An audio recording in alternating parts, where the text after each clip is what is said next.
Arabaina tonga soa indray atao anatin'ny fandarantsika ary faly izay satria afaka hiaraka manohy n'ilay fiara-mianatra indray isika mikasika n'ilay lohahevitra hoe Jesosy sy ny fitoerana masina.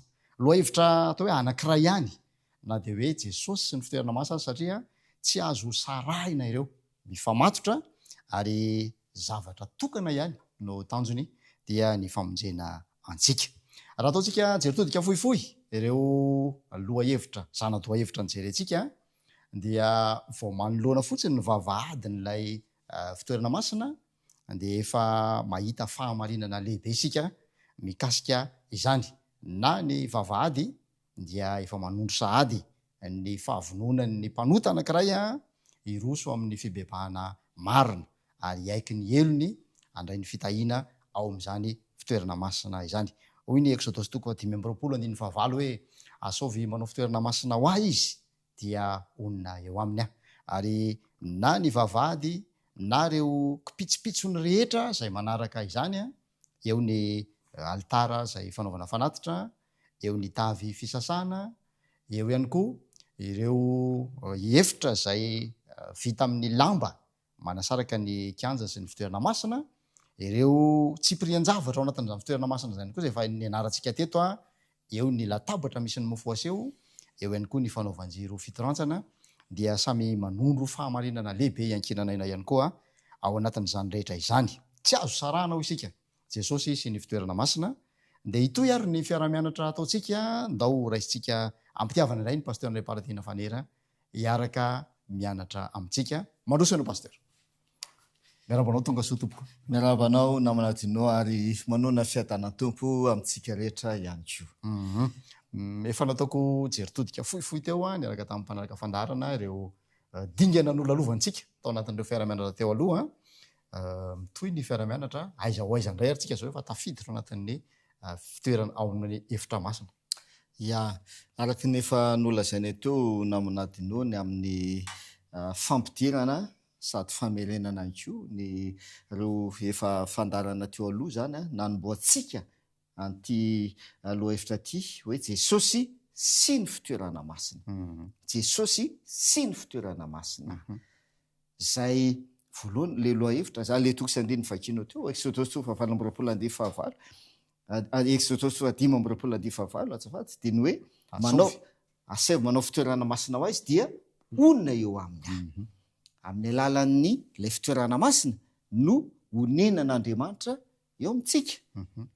Kanefa misy fahamarinana lehibe ihany koa zay efa voalaza teo ihany, zay misy fiantraikany amintsika ankehitriny mahakasika an'ilay fitoerana masina. Satria averiko foana eto Jesosy amin'izao fotoana izao any an-danitra ao izy tsika ao amin'ny efitra masina indrindra Jesosy ankehitrinany zany hoe raha ato amin'ity sary ity zany dia ao ambadika ao izy, ao amin'ilay efitra ao ambadika izy ilay antsoina hoe efitra masina indrindra zay misy ny fiara-mifanekena, zay misy ny didy folo ary misy ny lay fanatrehan'Andriamanitra, le fahazavana zay tsy tantiny olombelona izany fahazavana izany. Ao zany misy an Jesosy raha lay tabelina kely teto an-tany no jerevantsika. Kanefa Jesosy dia any an-danitra ankehitriny. Dia izay mahatonga antsika mandinika an'le lohahevitra hoe Jesosy sy ny fitoerana masina. Satria lay fitoerana masina manontolo mihitsy dia Jesosy no asehony. Raha resaka ianao zany teo hoe ny vavahady, hoe miditra ny vavahady, satria izay no dingana voalohany indrindra. Mila matsapa fananota, dia tapa-kevitra fa hibebaka, dia mila manatona, dia miditra ny vavahady. Dia ny ten'Andriamanitra dia efa milaza sady fa le vavahady Jesosy le vavahady zay hidirana. Jaona 10:7 milaza azy. Ao ny ambavakio kely. Jaona 10 ka ny 7 dia zao no vaky ny teny. Izaho no vavahady, raha izaho no hidiran'ny olona dia hovonjena izy ka hiditra sy hivoaka sady azo hanina. Mazava ve teny Jesosy iza ny vavahady ozy izy? Zaho izy. Zaho izy Jesosy ny vavahady. mahafinaritra ianao zany vo manatrika an'le fitoerana masina ka tapa-kevitra ny hanantona an'Andriamanitra dia efa Jesosy no atrehanao voalohany indrindra vavahady. Izy no idiranao. Idiran'ny olona. Dia zay mahatonga le hoe tsy misy olona Jaona 4:24 namana toana itsika tsara. Tsy misy olona makana amiray afa-tsy amin'ny alalako Jesosy. Miditra eo amin'ny Jesosy. Mba raha tiatsika no tonga any amiray dia tsy maintsy miditra eo amin'ny Jesosy. Jesosy le vavahady. Miaraka amin'izay koa nefa dia mila mitondra zanak'ondry. Rehefa miditra eo amin'le vavahady dia mitondra zanak'ondry zay hovonoina atao fanatitra. Iza le zanak'ondry? Jesosy ihany koa le zanak'ondry. Jaona 2:9-20. Indro zanak'ondry n'Andriamanitra zay manaisitra ny fahotana zao tontolo zao. Jesosy Kristy le zanak'ondry. Dia miaiky ny fahotany eo amin'le zanak'ondry le mpanota. Dia afindra, zay zany ny dikan'iny fihetsika iny, afindra eo amin'le zanak'ondry le fahotan'le olona. Dia raha tokony le olona no ho faty satria zay manota no maty. Fahafatesany tamin'ny ota zay izy ny Romanina. Le olona zay nanota no tokony ho faty dia lasa le zanak'ondry no tsy maintsy vonoina mba atao fanatitra. Inona indray naseho an'izay? Jesosy Kristy zay nitondra ny fahotany zao tontolo zao, zay nandray ny fahotany zao tontolo zao teo amin'ny tenany ka maty teo amin'ny hazo fijaliana. Azonao izy namana anao. Jesosy daholo no aseho an'ilay fitoerana masina. Fa miaraka amin'izay koa namana anao dia zao mampiseho ihany koa ny asa ataon'i Jesosy ilay fitoerana masina. Asa ataon'i Jesosy. Satria rehefa avy eo amin'ny alitara dia miroso amin'le tavy misy rano. Zay isasan'ny mpisolona tanany sy ny tongony. Tsy maintsy misasa eo mpisolona. Zay mampiseho an Jesosy Kristy indray zay manadio atsika. Manasa atsika izy ho afaka amin'ny tsy fahamarinana rehetra. Jaona 1:9-7. Zay. Raha miaiky ny fahotantsika isika. Dia matoky sy marina izy ka mamela ny fahotantsika dia sy manadio atsika. Zay le taseon'le tafy. Manadio atsika ho afaka amin'ny tsy fahamarinana rehetra. Dia eo amin'izay zany zao tsika. Zay dingana zay no atsotsika hoe fanamarinana. Fanamarinana. Zany hoe famelan-keloka, famelana ny fahotana ary fanadiovana ny fahotana. Zay le hoe fanamarinana. Hamarinina le olona zay nanota, hamarinina izy. Dia esonina izy, esonina ho afaka amin'ny fahotana izy. Ao aorinan'izay dingana zay eo amin'ny kanja daholo no miseho zay zavatra rehetra zay. Zay koa mahafinaritra eo amin'ny kanja ny miseho zany. Eo amin'ny kanja no miseho ny dingan'ny fanamarinana. Fa akoatran'ny eo amin'ny kanja miditra ato anatiny amin'izay tsika eo amin'le efitra masina. Dia miroso amin'ny dingan'ny fanamasinana. Fanamasinana. Dia ny natrehana voalohany amin'le efitra masina itsy latabatra misy mofo aseho. Ndao tsika mankitoky sy andinina ary. Inona ny mba ifandraisan'izay ary voalazo amin'ny ten'Andriamanitra ve izany dingana izany. Mahafinaritra ilay izy fa tena voalazanao zay le dingana. Petera 1:9-7. Petera 1:9-7 dia zao nivaky ny teny.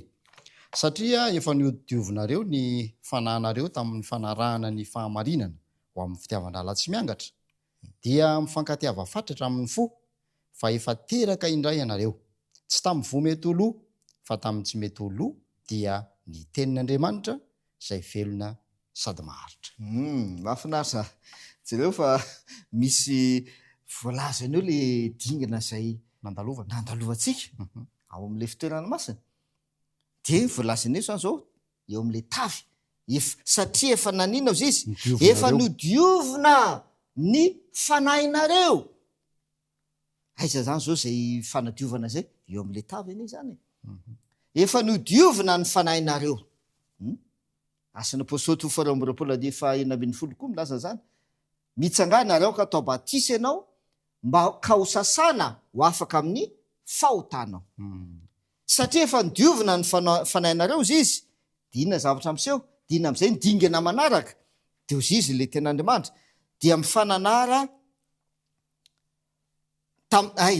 satria efa nidiovina ny fanahinareo tamin'ny fanarahana ny fahamarinana ho amin'ny fitiavan-drahalahy tsy miangatra dia mifankatiava fatratra amin'ny fo fa efa teraka indray nareo efa teraka indray nareo tsy tamin'ny vometoloha fa tamin'ny tsy metoloha dia ny ten'andriamanitra raha namana dinao ohatra misy ten'andriamanitra milaza fa eo am'le tavy fanadiova rano ny nampiasaina io rano de misy ten'andriamanitra milaza fa fahaterana koa io jaona toko fahatelo jaona toko fahatelo ny andininy fahadimy de izy izy ny teny Jesosy hoe lazaiko aminareo manina tokoa raha misy olona tsy ateraky ny rano sy ny fanahy de tsy mahazo miditra amin'ny fanjakan'andriamanitra izy ateraky ny rano eo am'le tavy any hoe zay tandindo ny batisa fanadiovana ho afaka amin'ny fahotana fa eto am'le petera voalohany de milaza izy ny zavatra miseho ao arinan'lay fanadiovana de aorinan'le fanadiovana satria efa nidiovina ny fanahinareo zy izy dia ateraka indray ianareo misy fahaterahana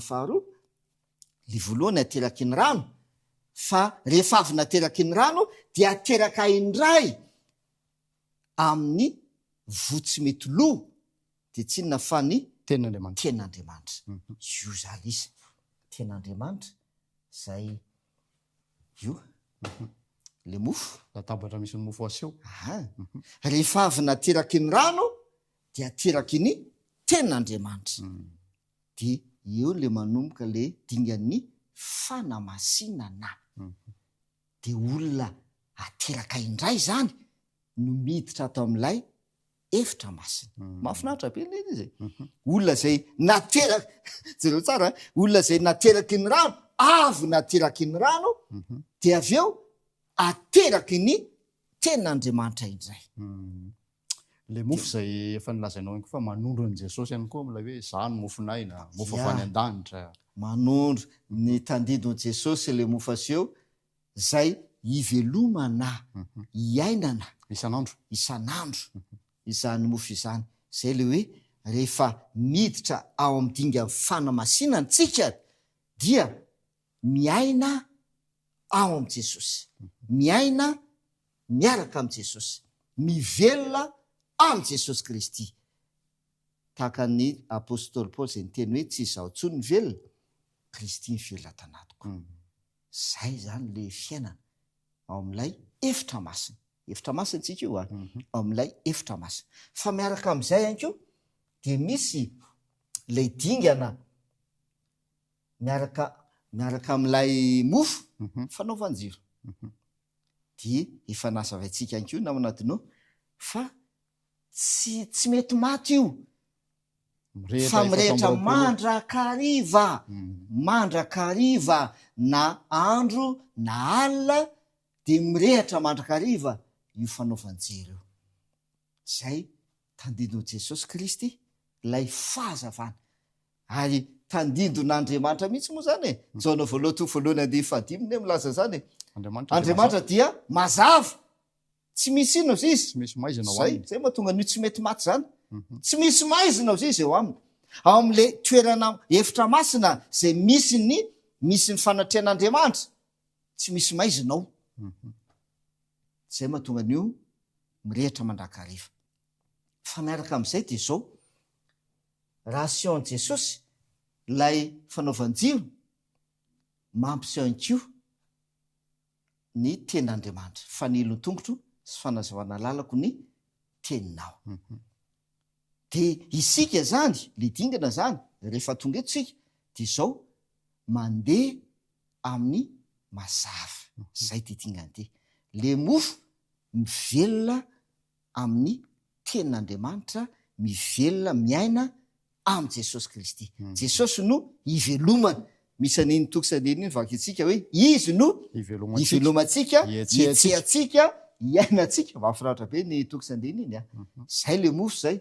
Fa eto am'le fanaovan-jiro, Jesosy no fahazavana dia mandeha amin'ny mazava tahaka azo izy. Misy an'izay koa mitsana voalohany toko voalohany 2:7 indray milaza an'izay. Raha mandeha amin'ny mazava tsika tahaka azo eo amin'ny mazava dia manana firaisana amin'ny isika. Fa ato ny mahafinaritra ato amin'ity fanaovan-jiro ity dia io fihetsika ataon'ilay mpisolona io. Manisy solika. Solika. Solika no mamelona le jiro. Le jiro. Dia tsy na fa mifanahy masina. Dia mahafinaritra. Mbola asa ataon'i Jesosy koa io. Atsy amin'izao tsika ankehitriny izao manome antsika ny fanahany ane Jesosy. Sady zay tsy asika daholo amin'izay zany le tenin'Andriamanitra sy le teny ataon'i Jesosy sy ny asa ataony. Mahatonga Jesosy miteny hoe mahatsara anareo fialako, fa raha tsy ala aho tsy ho avy aty aminareo le mpananatra e. Ary izao izy angataka amin'ray.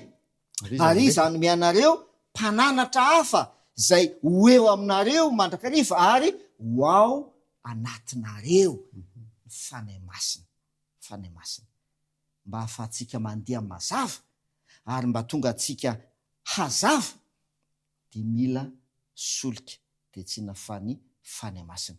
Dia ny afatra namana dinao le solika tsy mety lany koa io, tsy azo atao lany io.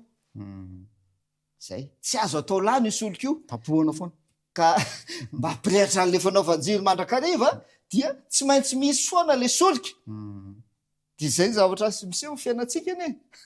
Hoe manana le solika mandrakariva ve tsika? Sa ve hoe efa manomboka lany ny solika? Tsaiko. Dia ho faty ny jiro. Sa hoe ny sasany efa tsy manana solika intsony. Hitanao le fanaorana amin'ny vejinina 10. Mateo 7:20.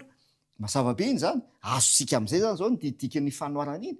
Hoe aika zay le olona. Zany hoe le olona zany eo amin'le fanoarana iny namana dinao efa tafiditra tato le olona. Le vijinina 10 zany efa tafiditra ato amin'ny dingana. Ato amin'ity dingana ity zareo. Efa any amin'ny fanamasinana. Efa any amin'ny fanamasinana. Satria efa voadio izy. Zay mahatonga azy hoe virjiny. Madio ny dika zany. Madio. Efa nandalo ny dingan'ny fanamarinana izy. Ary efa miroso amin'ny dingan'ny fanamasinana. Le virjina 10 io a. Dia efa tonga teto amin'le fanaovan-jiro zareo. Fa teo nisy olana. 5 nanina solika? Lany. Lany le solika. Mandra-piavin'i Jesosy. Iseho Jesosy. Zany hoe iona amin'i Jesosy izy. Jesosy aneo ambadika ny lefitra. Sady zay. Dia iona amin'le mpapakatra izy a. Lany le solika. Dia maty le fanaovan-jiro.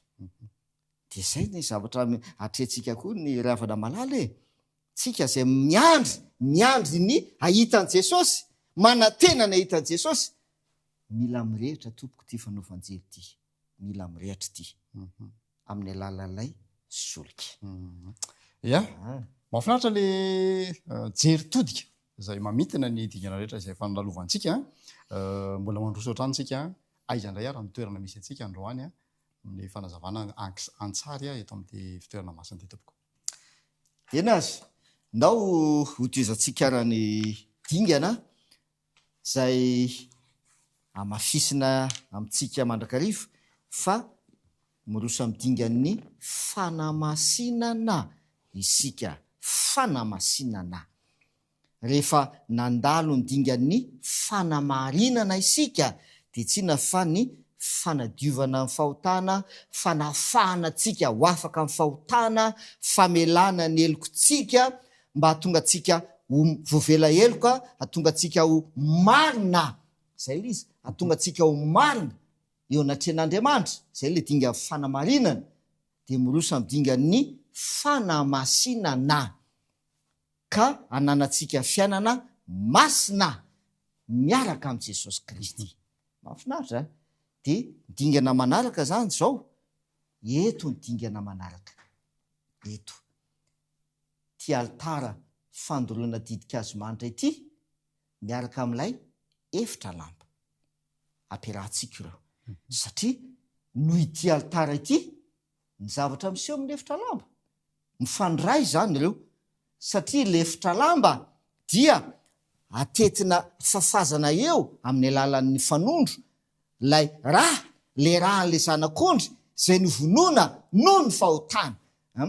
Le rahan'ny zanak'ondry zay novonoana noho ny fahotana dia afafy eo amin'ilay efitra lamba. De le altara fandoroana didikazo manitra dia manome fofona manitra mandrakotra an'ilay fofona mialatsiny maimbo, raha zay ny ilazana azy, avy amin'le raha zay afafy teo amin'le efitra lamba.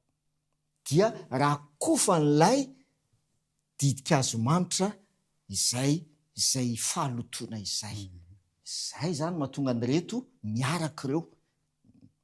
De zao namanadino, eto ihany koa misy foana io, misy didikazo manitra manino moa zany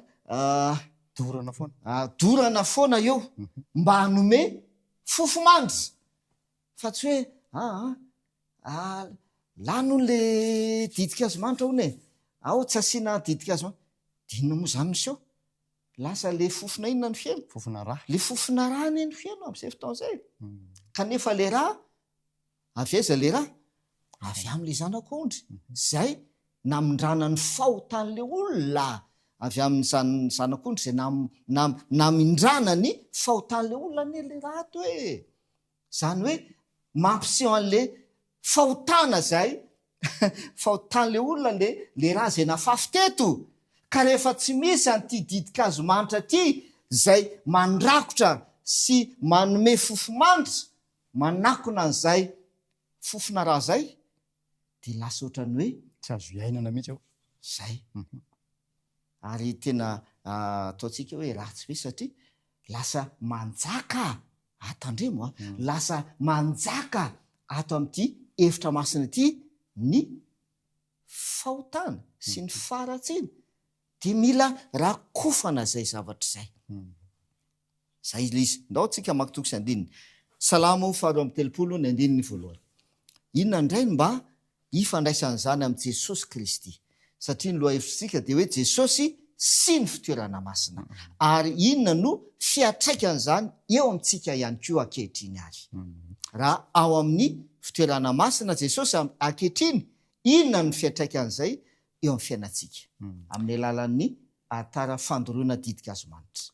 Salamo 2:30 sambatra ny olona zay voavela ny elony sy voasarona ny fahotany. Davida io. Zavatra efa niainan'i Davida io namanadino. Davida zany efa tafiditra ato izy teo amin'ny dingana. Efa tafiditra amin'ny dingan'ny fanamasinana ne Davida voasarona. Ary efa niainany io dingana io. Diosy Davida sambatra ny olona zay voavela. Taiza mivoavela, aiza miseho famelan-keloka aty amin'ny any amin'le altara. Le altara sy le tavy. Zay ny izy. Ny altara sy ny tavy famelan-keloka, fanadiovana ny fahotana, fanasana ho afaka fahotana. Diosy Davida sambatra ny olona zay voavela ny elony, fa avy eo voasarona ny fahotana. Ty le mandrakotra ny fahotana eto amin'ny altara fandoroana didikazo manitra, mandrakotra manarina ny fahotana. Zay mampiseho an Jesosy Kristy manarina ny fahotantsika. Mahafinaritra io Jesosy no asehon'ity altara fandoroana didikazo manitra ty. Dia ny tokony ho eno, zay zany le ny fofona tokony ho eno, tsy ny fofona raha avy amin'ny fahotantsika, fa ny fofona didikazo manitra zay avy amin'ny Jesosy. Zay angambany raha ataontsika raisitsika rabaka tena zany le fanazavana de hoe tsy ny fofom-pahotana tsika no eno ato amin'le hevitra masina tsy ny fofom-pahotantsika fa ny fofomanitra ny Jesosy Kristy no eno sy manarona ny hevitra masina rehetrarehetra. Azadimy fa manatrika an'Andriamanitra isika io. Dia rehefa manatrika an'Andriamanitra tsy ianao no hita tompoko, tsy isika no hita, fa raha isika no miseho eo anatrehan'Andriamanitra tonga dia maty avy hatrany. Fa zay le hoe raha kofan'i Jesosy, raha kofan'ny famendrehan'i Jesosy, raha kofan'ny fahamasinan'i Jesosy, zay le didikazo manitra, raha kofan'ny fahamasinan'i Jesosy isika amin'ny alalan'ilay altara fandoroana didikazo manitra. Maky toko sy andininy faharoatsika salamy ihany, salamy toko faraika amin'ny 50 ny andininy fahasivy. Ao anandre mba voalaza ny ten'Andriamanitra. Salamo faraika amin'ny 50 ka ny andininy fahasivy, izao ny vaky ny teny. Afeno ny tavanao ny fahotako ary vonoy ny heliko rehetra. Mafina tovy ary mbola zavatra ray ihany no lazainy. Afenona. Am'le salamo 2:30 dia zy Davida sambatra n'olona izay voavela ny helony voasarona ny fahotana, voasarona. Dia mitovy ihany zavatra lazainy, afeno nino azy izy? Afeno ny tavanao azy izy, sady zay? Afeno ny tavanao ny fahotako. Afeno ny tavanao ny fahotako. Ary vonoy ny heliko rehetra. Vonoy ny heliko rehetra.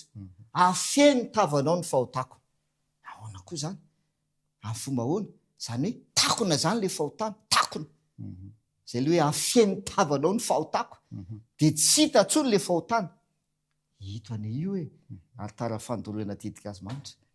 Rehefa dorana eto amin'ity altara ity, ilay didikazo manitra, dia tsy hoe misy fofona manitra ihany na manadinao, fa misy setroka koa. Io zany zao misy setroka. Fa ity somary kely ihany, fa tena setroka manerana an'io. Dia izay mahatonga an'ilay teny Davida hoe afeno, afeno tavanao ny Fahotako.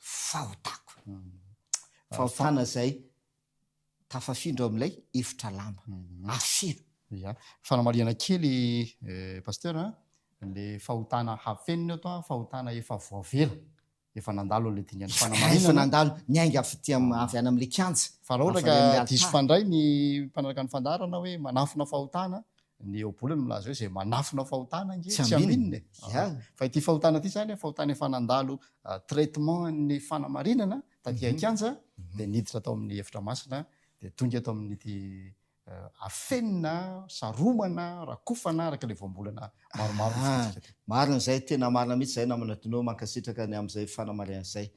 Tsy hoe fahotana zay tsy nibebahana, zay le izy, fa niainga avy tany amin'le altarany le fahotana zay avy nekeny. Zay satria efa niaiky ny fahotana teo amin'ilay zanak'ondry, niainga avy ihany le fahotana zay tonga eto. Azonao le izy? Ary marina zay fanamariana zay. Fa satria hanatrika an'Andriamanitra mantsy ao amin'ny masina indrindra, hanatrika an'Andriamanitra ao amin'ny masina indrindra, dia mila afenina, rakofana, saronana ny famendrehan'i Jesosy. Zay foana zany hoe ny ataon'i Jesosy, dia io zany zao ny ataon'i Jesosy eo amin'le altara fandoroana didikazo manitra any an-danitra. Manarona ny fahotantsika, ny fahotanao zay nibebahanao tompoko, ny fahotana zay niekenao teo anatrehany, satria raha meky ny fahotana amin'i Jesosy sika, ny fahotana zay niekenao ny baboanao tamin'i Jesosy, dia saromany. Mahafinaritra, saromany le fahotanao. Mahafinaritra be io na manadinao. Mihitsy sika eo amin'le efitra lamba ary sy ny zavatra miseho. Haitsika zany tompoko fa rehefa maty eo amin'nazy fijaliana Jesosy, nanaona le efitra lamba azy izy? Tritra le efitra lamba. Zava-dehibe. Tritra le efitra lamba. Tritra. Tsisy tro zany. Lay famafazana raha eo amin'le efitra lamba satria tritra lisy. Tamin'ny nahafatesan'i Jesosy, tamin'ny nahafatesan'i Jesosy. Taoriana nahafatesan'i Jesosy zany tompoko, zavatra miseho taoriana nahafatesan'i Jesosy tsisy tsony ny famafazana raty ito. Zava-dehibe iny fa tonga dia nanatrika raha jerevantsika zany raha raisika ilay izy dia lasa ny fampitohy ny efitra masina indrindra sy ny masina indrindra. Tonga dia fampitohy. Inona ny dikan'izay sary zay ny asehon'izay raha amin'ny fiainantsika? Misy dikan'izay eo amin'ny fiainantsika hoe ohatra hevitra voalohany hoe rehefa tritra lefitra lamba tao amin'ny tempoly tamin'ny hafatesan'i Jesosy. Moa ve zany dika fa tsy afaka mibebaka tsony ve? Ka rehefa mibebaka ve zany dia tsy mahazo famelan-keloka tsony? Dia satria rehefa misy manota dia alaina le raha dia afafy ato eo amin'ny lefitra lamba. Dia raha iny olona iny mbola miverina nanota indray izy ny ampitsony iny dia mitondra fanatitra indray izy dia vonoina zanak'ondry dia alaina indray ny rahany dia afafy ato. Dia manaraka raha mbola manota indray ny anankiray iny olona ray iny ihany raha isika ohatra dia mitondra tsy afaka manao an'izay tsony ve zany satria efa tritra lefitra lamba. Ka iaiky fahotana dia afafy eto dia azo famelan-keloka. Ndao ny ten'Andriamanitra no avelantsika mamaly. Hebreo tompo 10 ny 10 ka hatramin'ny 12. Hebreo 10 ny 10 hatramin'ny 12. Dia arahintsika tsara ny voalazany ten'Andriamanitra fa tena mazava ny voalaza ao. Inona zany kay zavatra miseho rehefa tritra lefitra lamba tao amin'ny tempoly. Hebreo 10 ny 10 ka hatramin'ny 12. Hebreo 10 ny 10 hatramin'ny 12. Amin'izany sitrapo izany no nanamasinana antsika tamin'ny nanaterana ny tenan'i Jesosy Kristy indray mandeha. Ary ny mpisorona rehetra dia mitsangana isan'andro manao fampivavahana sy manatrireny fanatitreny ihany matetika izay tsy mahisitra ny ota. Hatreo aloha reo tokosandriny reo aloha amin'izany ozy izy amin'izany sitrapo izany no anina ozy izy eo tena fototra nanamasinana antsika. Nanamasinana antsika dia mbola averina amintsika foana fa ny zavatra miseho ato amin'ity efitra masina ity tompo rehefa miditra ato amin'ity efitra masina ity amin'izay tsika dinga ny fanamasinana natao. Dinga ny fanamasinana ao dia zao amin'izany sitrapo izany ozy izy no nanamasinana antsika tamin'ny nanaterana ny tenan'i Jesosy Kristy impiry ozy izy indray mandeha Jesosy no nanao fanatitra ny tenany mba ho fanamasinana antsika. Zay mahatonga le hoe rehefa maty izy teo anaty fijaliana tritra lefitra lamba tritra tonga dia tapitra treo lefitra lamba tapitra fa tsisy hoe taorinan'ny Jesosy dia mbola nizairina indray mbola nakamana indray dia mbola afaka namafazana raha indray. Indray mandeha izy no nanatitra ny tena ny fanatitra mba hanamasinana atsika. Dia inona zavatra miseho amin'ny 9:12 io zany zao le zavatra tandremantsika mihitsy. Dia ozy izy ahoana ary ny mpisorona rehetra dia mitsangana isan'andro. Zay isan'andro ozy izy manao fampivavahana sy manatitra ireny fanatitra ireny ihany matetika izay tsy mahisitra ny ota. Ny mpisorona rehetra ozy izy dia mitsangana isan'andro manao fanatitra matetika zay tsy manino ozy izy tsy mahisitra ny ota. Tsy mahisitra ny ota tandrea bo manao fanatitra matetika manota androany bebaka miaiky Jesosy eo mifona mamelany elo manota indray rapitso tonga rapitso mbola manota indray fona indray Jesosy fona io ka izay. Ny mpisolona dia mitsangana isan'andro manao fanatitra matetika tsy mahisitra ny ota.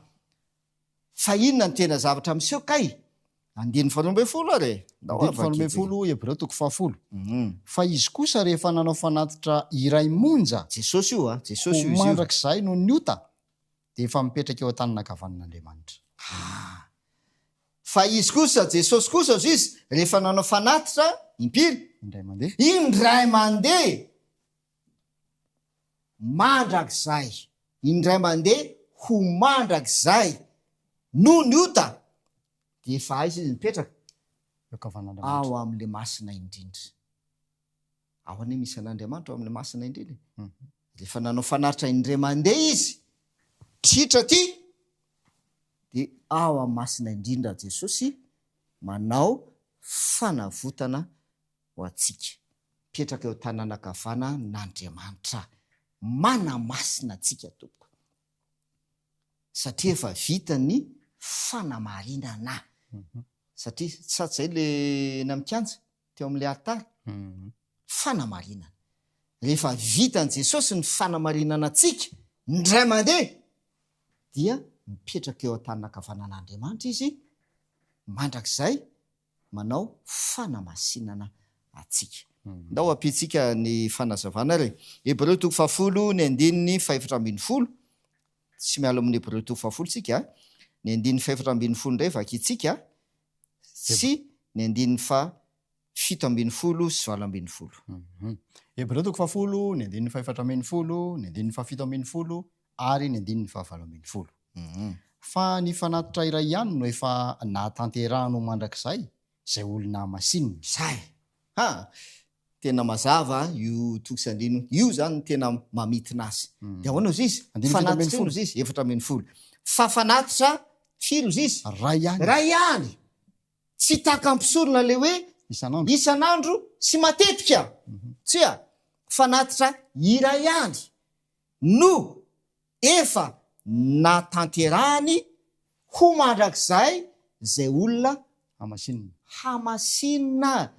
De mbola averina ihany tompoko fa rehefa miditra tamin'ity efitra masina ity tsika de miroso midingan'ny fanamasinana. Rehefa avy nanatrika ny altara zay tandindony nahafatesan'i Jesosy indray mandeha izy maty teo amin'ny altara dia miroso amin'ny fanamasinana izy ankehitriny fanamasinana antsika. Andiny fa 712 sy 712 inona raha no miseho amin'izay fotoan'izay inona no ataony de inona no miseho ny fiainantsika.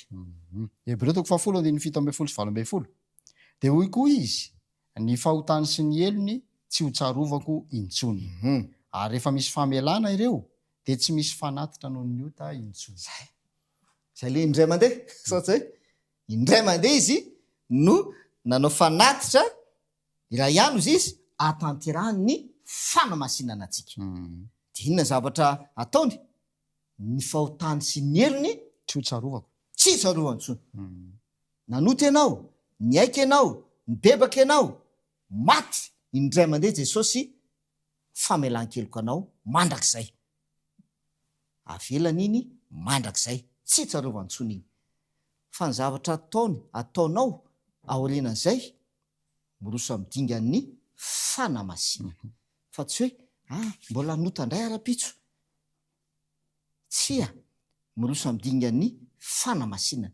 De amin'ny andiny 712 no milaza an'izay ary efa misy nino izy famelana ireo le fahotanao zany rehefa navelan'i Jesosy ny elokao ny famelana ny elokao rehefa namelana elokao Jesosy dia tsy misy fanatitra no niota intsony.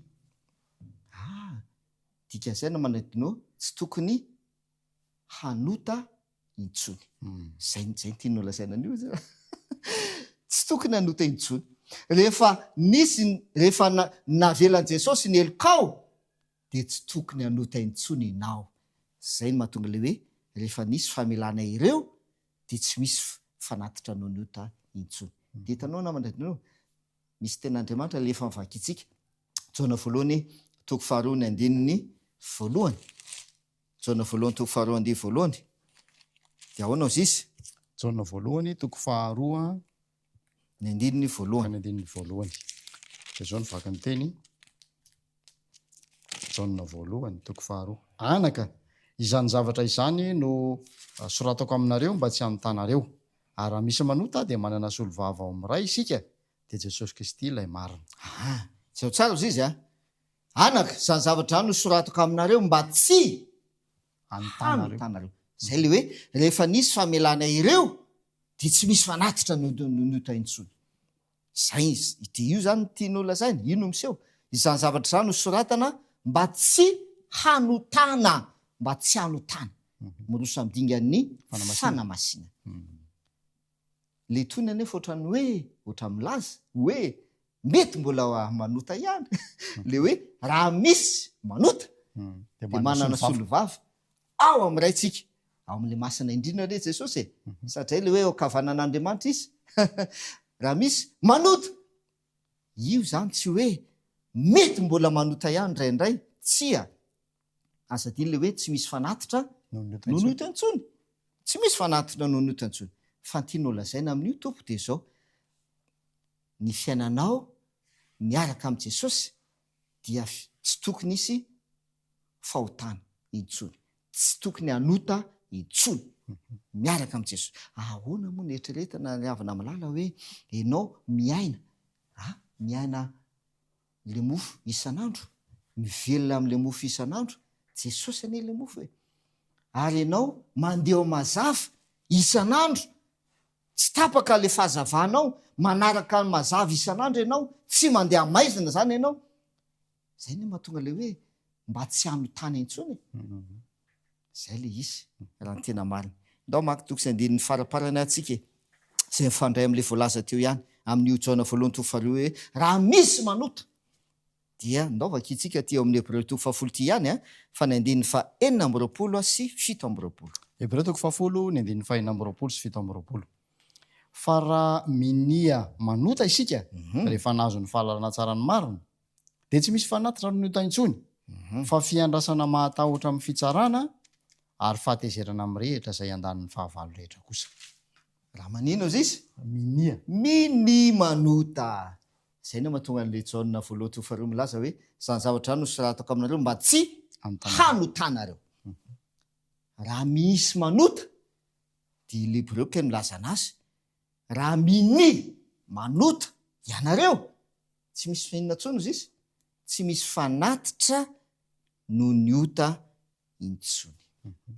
Ry havana malala altara fandoroana didika azo manitra efitra lamba aza diny tompoko fa efa tritra le efitra lamba teo amin'ny hafatesan'i Jesosy efa tritra io dikan'izay ny fiainantsika zany zao dia miroso amin'ny atao hoe fanamasinana fa tsy hoe tahaka ny ataon'ny mpisorona manota dia mitondra fanatitra isan'andro sy matetika tsia fa indray mandeha Jesosy ny maty mba ho famelan-kelo ka mandrakizay sady zay le izy mba ho famelana mandrakizay ny fahotany tsy tsarovana intsony dia miroso amin'ny dingan'ny fanamasinana amin'ny alalan'ilay altara fandoroana didika azo manitra ny fahamasinan'i Jesosy mandrakotra anao zay ne le didika azo manitra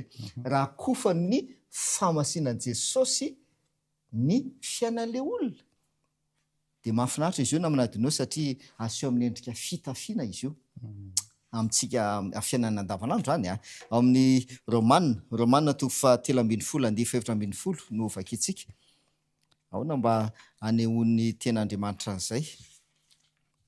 Romanina 3:17 fa hitafio Jesosy Kristy tompo ary aza miainy amin'ny nofo hatanteraka ny filany. Zay le hoe tsy tokony manota intsony tsy tokony manota intsony ka hatanteraka ny filany dia amin'ny fomba ahoana hitafio Jesosy ity rakofy tsy hoe rakofy hiakanjo Jesosy zay ianao zany mila mitafy an Jesosy mila voarakotra Jesosy ianao hoarina amin'ny fitafiana izy Jesosy no hitafianao Jesosy no manarina anao Jesosy no manarina anao dia tsy tafalatsaka amin'ny filany ianao tsy tafalatsaka amin'ny fahotana ianao. Eny are mahafinaritra ny tenin'Andriamanitra inoko fa nandraisantsika lesona sarobidy indray izany raha ataontsika famotinana fo izany dia nanoloana ny alitara fandoroana didikazomanitra sy ny efitra lamba isika androany efitra lamba zay nanitetevana ny ranon'ilay mpanota zay no mariantsika teto fa efa nandalo an'ilay dingan'ny fanamarinana ary efa asahiny Davida amin'ny teny manao hoe sambatra izay voavela eloka sy voasarona ny fahotany. Mino fa voarainao ny afatra nampitaina androany tiako raha hoentina mbavaka indray zany ho fanandramana iainana ho antsika mianakavy manomboka izao. Asa inona ny azo amitinana an'le dinganatra re amin'ny vavahady makeo amin'ny ao anatin'ny fotoana foy pasteur. Inary ndao fitiantsika raha le dingana zany hoe ny asa zay ataon'i Jesosy zay nataon'i Jesosy ary ataon'i Jesosy ankehitriny ho antsika mba ho famonjenantsika dia fanesorana ny fahotana. Zay ditanao famerenana amin'ny laony ny zavatra zay nataony tamin'olombelona tany am-piandohany tamin'ny Adamaseva. Zay ny io averin'Andriamanitra amin'ny laony ny olombelona dia le hoe ary Andriamanitra namorona ny olona tahaka ny endriny araka ny tarehany manana ny endrik'Andriamanitra. Tsy zany zao zay namana tono raha kofan'ny fahamasinan'i Jesosy ny famendrehan'i Jesosy fahamarinan'i Jesosy lay efitra lamba zay nisy fahotana tsika ny io mampisehotsika koa zay feno fahotana dia raha kofan'ny fahamasinan'i Jesosy dia zay le hoe lasa tafaverina amintsika ny endrik'Andriamanitra miainga hatrany amin'ny le vavahady zany zay dingan'ny famerenana amin'ny laony ny endrik'Andriamanitra izay eo amin'ny olombelona.